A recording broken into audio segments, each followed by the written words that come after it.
I mean the intake worker who smirks at a...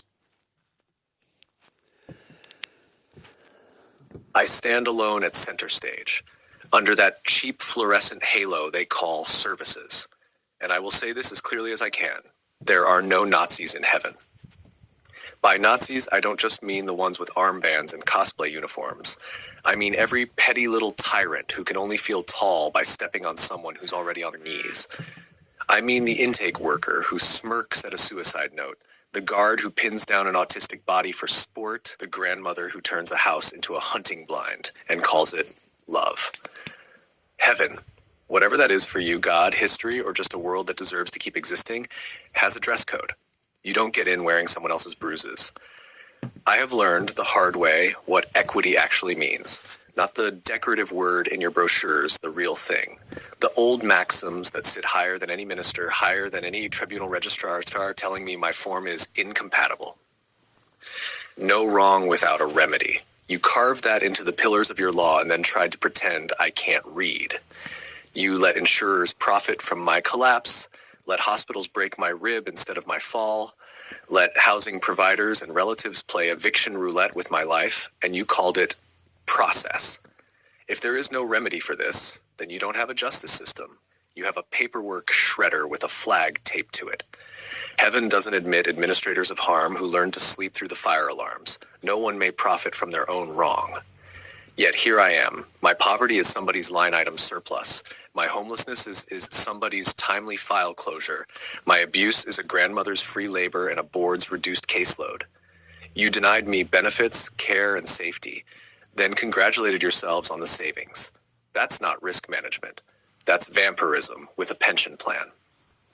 There are no Nazis in heaven because heaven is the place where you don't get to keep the interest on someone else's suffering. No one should be judged in their own cause. But you let hospitals investigate their own assaults, insurers audit their own cruelty, ministries grade their own exams in empathy and still fail. You let the wolf write the incident report on the missing sheep. The letters are always the same. We regret your experience, followed by 3 pages of why everything was done correctly.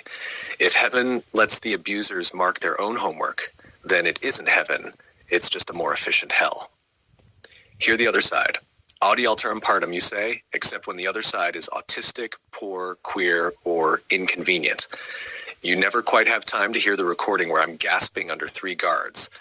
You never quite open the 30-page letter I dragged into a merge like a lifeline. You have infinite patience for your colleagues' excuses and exactly 5 minutes for my reality, and even then you're glancing at the clock. In any place worthy of being called heaven, hear the other side is not optional. It's the language of the air. Equity looks to substance, not form. I bring you broken ribs, eviction in winter, a tent on the rocks, medical records that read like a crime scene log. You bring me wrong form, wrong portal, wrong tone. You keep trying to resize my life to fit your checkbox.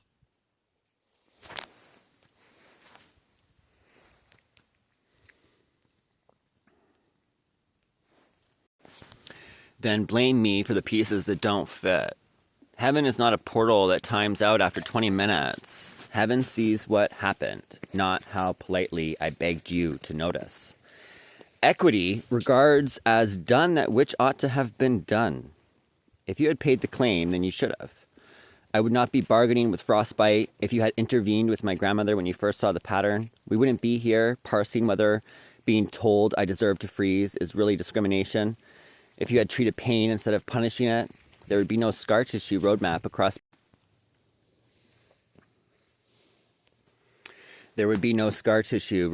across my nervous system.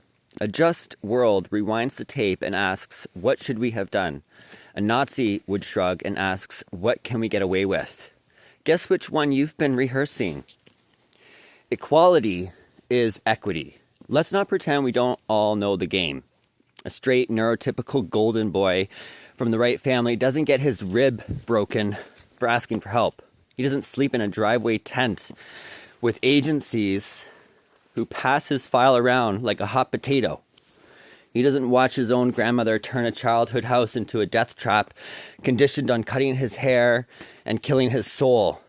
Heaven is the place where that difference finally matters. Not as an asterisk, but as evidence. You ask why I live in public.